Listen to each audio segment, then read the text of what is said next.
Hi, and welcome back to another episode of the History of Fan Anime.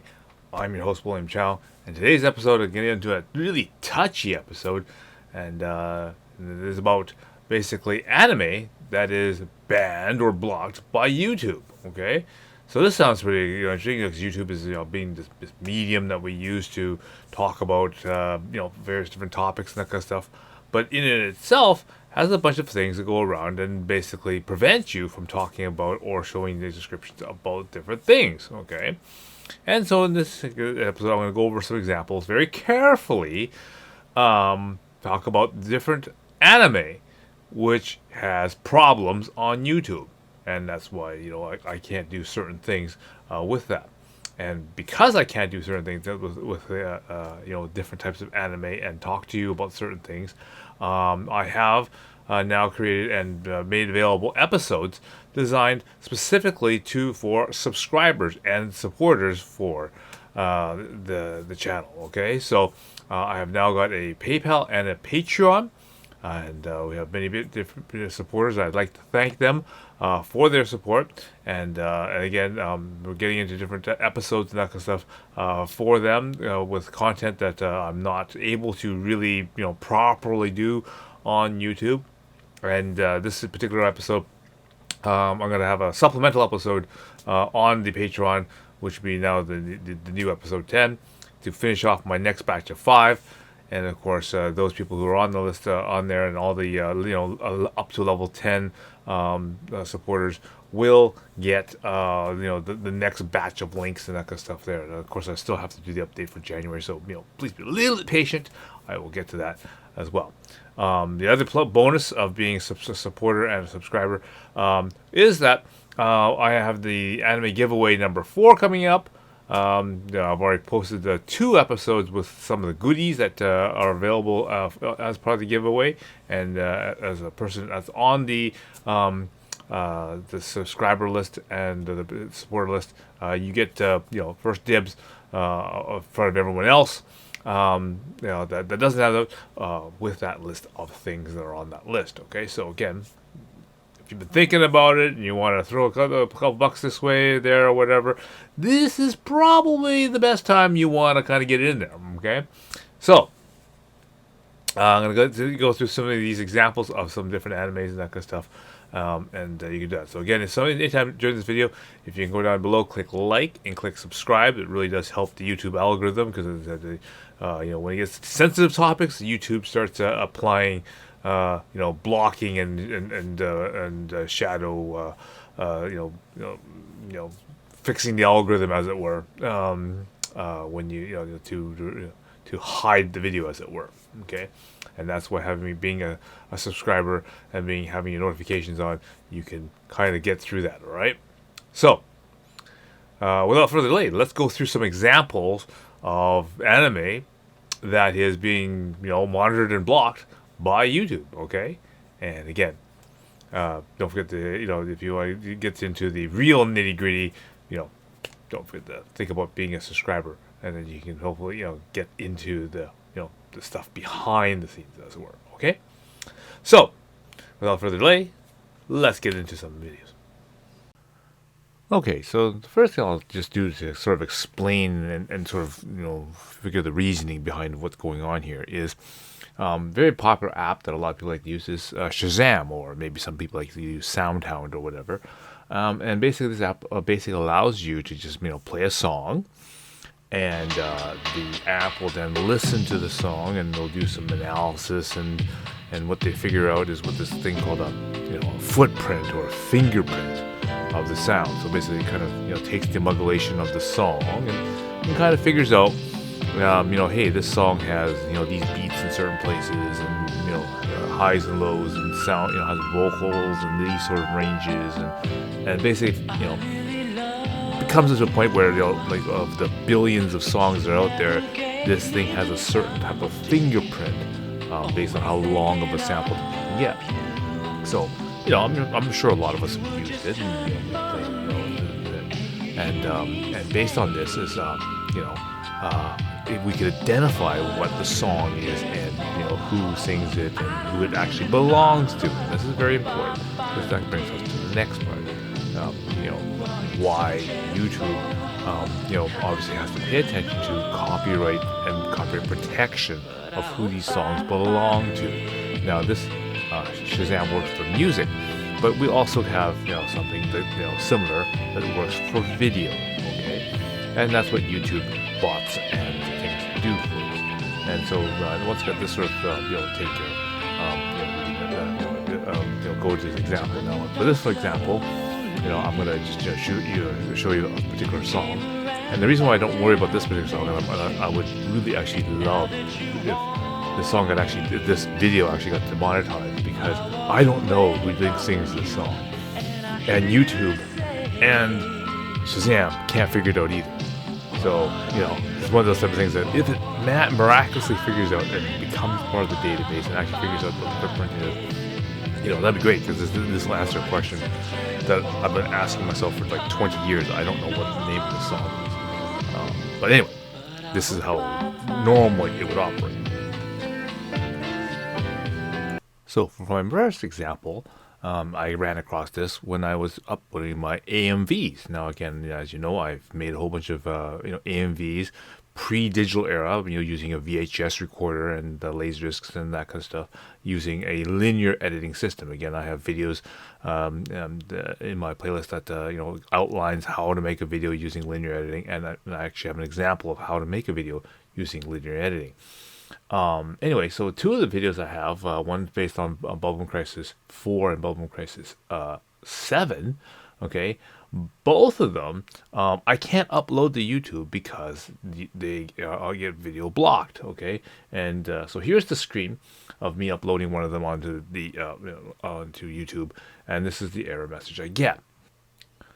Okay, and so what this shows is basically YouTube flagging the Bubblegum Crisis 7 AMV. And the important thing you may notice right here is says content identified in this video are listed below. And then you can see that the video content is for Bubblegum Crisis 7, right? And it lists a section of video that it detected using that algorithm that I just showed you, right? Where it scans it and checks it. And it tells you that the video cannot be monetized and ad revenue will be paid to the copyright owner, which sort of makes sense. I mean, if you're using someone else's video, obviously anything that the advertising, that kind of stuff that goes in the video should be paid to the people who own Bubblegum Crisis and all that kind of stuff, right? Some people may argue that there might be fair use because this, we're using this as an educational, and I'm adding value add discussion and educational content to this. But really, I mean, we know what's going on, right? Okay. We don't have to kind of, this is an AMV. We're just using different clips, obviously, from Bubblegum Crisis 7. And the second one, obviously, you see right below it, is the sound part of it, right? So it's an AMV, so I decided to use Ken Laszlo's Tonight song. And obviously, I'm using the full version of the guy's song. So obviously, you can't monetize that one either. So obviously, the video is now flagged, obviously, for audio content because I'm using someone else's song.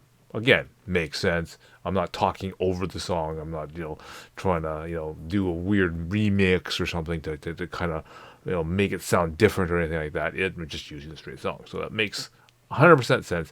This is sort of like the easiest and the most lenient version of the copyright, or the YouTube blocking system, because it basically allows you to theoretically put the video online, but you just can't monetize it. So say, for example, this entire video here is going to be about 20 minutes, 30 minutes long. But even if I use a 1-minute clip in the video, the entire video I can't monetize or anything because it contains this 1-minute clip out of a 30-minute video that has Bubblegum Crisis on it, right?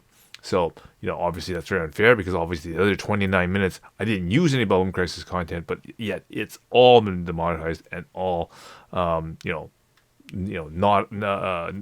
available for, that sort of thing. So that's sort of very overbearing, but that's how the YouTube algorithm works. So that you can see why a lot of people don't want to use that, copyrighted content in their videos, just because, all the extra work that you've done is wasted because of 1 minute, like a little clip that's not even 5% of the entire video, right? So that's what happens.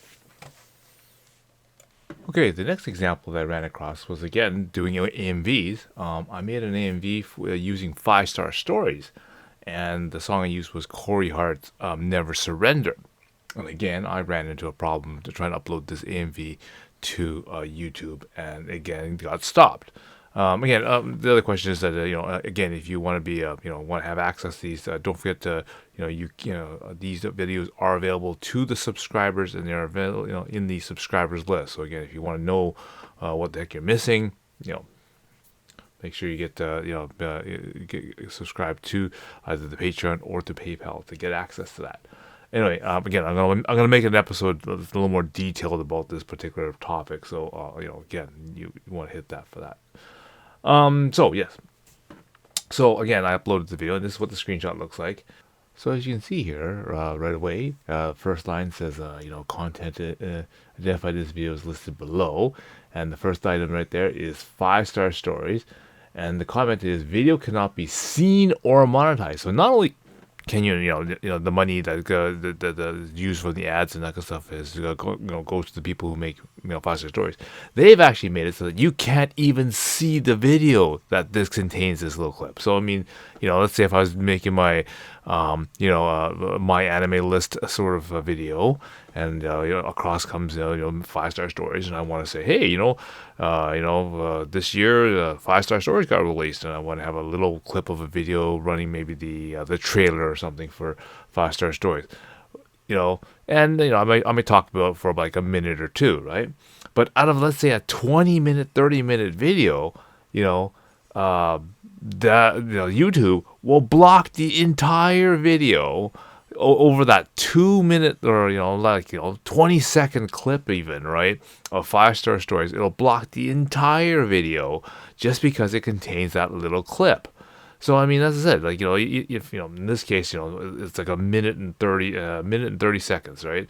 And of course, my videos are usually 20 minutes, 30 minutes long. So less than 10% of the video, 5% of the video, is 5 Star Stories. But no, the other 29 minutes worth of video is all blocked, and nobody can see it at all. Like not privately, not unlisted or anything like that. Nobody can see this video because of this little tiny little clip of 5 stars I used. Okay, so again, that's another even stronger reason why people do not want to use copyrighted and this kind of material in their videos.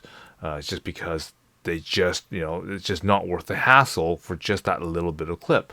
So again, that's why I can't really show any 5 Star videos on YouTube. Again, as a subscriber, you can, but not here, you can't. Okay. And then, of course, the second part is obviously the music. I said I was using Corey Hart's song "Never Surrender," and again, I used his entire song. So I mean, that makes sense. It can't be monetized. That's fine. But if it wasn't 5 Star Stories or something, I could have tried to upload this to YouTube. And again, I couldn't monetize it, but at least people could see it. Okay, but with the video restriction on 5 Star Stories, nobody can see it. Nobody can see this AMV on YouTube. Again, that's why fortunately I've been able to make other platforms and that kind of stuff, so that this is still available, and I can document this historically that such a video had been made. All right. So again, that's just another one of these. This is sort of the second level or second tier of escalation that that YouTube has on these particular videos. Okay, so I'll go to this next one here, which is sort of a variation of the same one, but I'll put it up just so you know. The next one is the song "Believe" by Tamaki Nami. All right, now she's the one that makes this song for Gundam Seed. All right, and so if you take for example, the video or whatever of her music video for that, and you put that online, and maybe use it as a clip, because one of the episodes I'm making on to answer one of your questions is that, well, you always ask me, well, what videos are you watching, or what anime can you recommend, or what all that kind of stuff. Well, also I have the same questions about music, like hey, you talk a lot about music, you have lots of CDs, what are your favorite songs? What kind of music do you have in your iTunes folder? And so I made a couple of episodes about the type of music that I like and that kind of stuff, and actually stuff that's in my iTunes folder. Again, I can't show that on YouTube because of all these restrictions. But again, if you're on the subscriber list or on Patreon, PayPal, I've got multiple episodes now built to answer that specific question.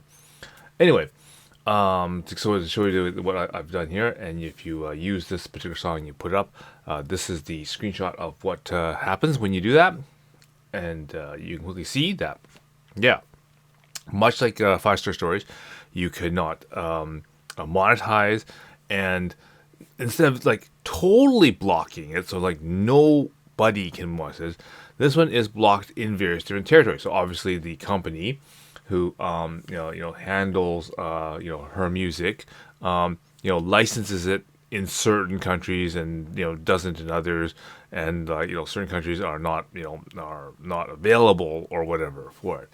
In this particular case, this video is available in all countries except for Russia. Now, why they singled out Russia, I have no idea. Maybe it's whatever things are going on in the world, but or other things, right?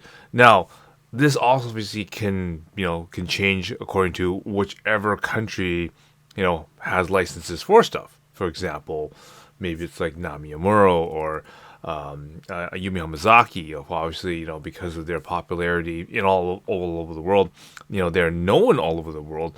But they're maybe the AVEX wants to protect territorially all the copyright kind of stuff that's in, for example, Japan. And so if you use anything from maybe those artists or whatever, they may be blocked in everywhere except Japan, or the opposite way around. They'll block, they'll let anything else go anywhere else, but when it comes to Japan, they will block it. Okay. And so this may or may not affect, your market or your video, because obviously certain people will be able to see it and certain people won't. And, they'll be literally cut out of the discussion or whatever that you have about your particular video. So in this case, if I'm trying to explain to you what music I like and whatnot, and, obviously some person in in Canada, United States are fine, and my subscribers and that kind of stuff, and be people that are in, let's say, Germany are fine, but then maybe somebody in my one of my Russian the people who want to know about anime, they'd be totally blocked out, and they would not be able to see this video even if they wanted to. Were sent a link or something, and they they wouldn't be able to see it. And again, it's the same thing, the fact that even though I may only use a small little snip, maybe one chorus or something, or maybe the first couple of lines of the song, once the algorithm catches on to the song and identifies it, yes, your entire video is now restricted or blocked or demonetized or whatever it happens to be. It applies to the entire video, even though that entire video doesn't contain any any video coverage of Nami. Just because you used one little chunk of it, the entire video is affected. Okay, so that's just one of the things that I just want to get into. Okay, so I hope you found that interesting. I know I got a comment about that, my anime list and that kind of stuff, and someone suggested, why don't you have, examples of the anime, why don't you have the anime running in the background type of thing. And this is exactly why I don't do that. It's because there's YouTube bots running around, and they just literally prevent, well, they don't really prevent, but like they make the actual the video and that stuff really, really difficult and unnecessarily difficult to illustrate an example, not because I'm trying to just get through a list and try to get through the examples and that kind of stuff, in a informational type of way, without actually getting into the informative sort of thing. Maybe when we get to the 1980s countdown showdown, then maybe I'll throw a little bit of clips and that kind of stuff in there in a careful fashion. Who knows? We'll see what we can do. But that's how the YouTube platform works, and we just gotta we as content makers just have to play by the rules, as it were, and do what we can based on these these sort of things that we have to work with. And again, that's the importance of having something like a separate system, which I do for my Patreon members and subscribers, that I can take those handcuffs and those restrictions off, and I can then now freely talk about what I want to say. Want to give you actual examples, like I want to give you real examples, and things like that, where I couldn't before. All right, so hope you understand that, and you might want to think of that. Okay, so that's it for today, and I will hopefully catch you next time. All right. So until then, I will see you again.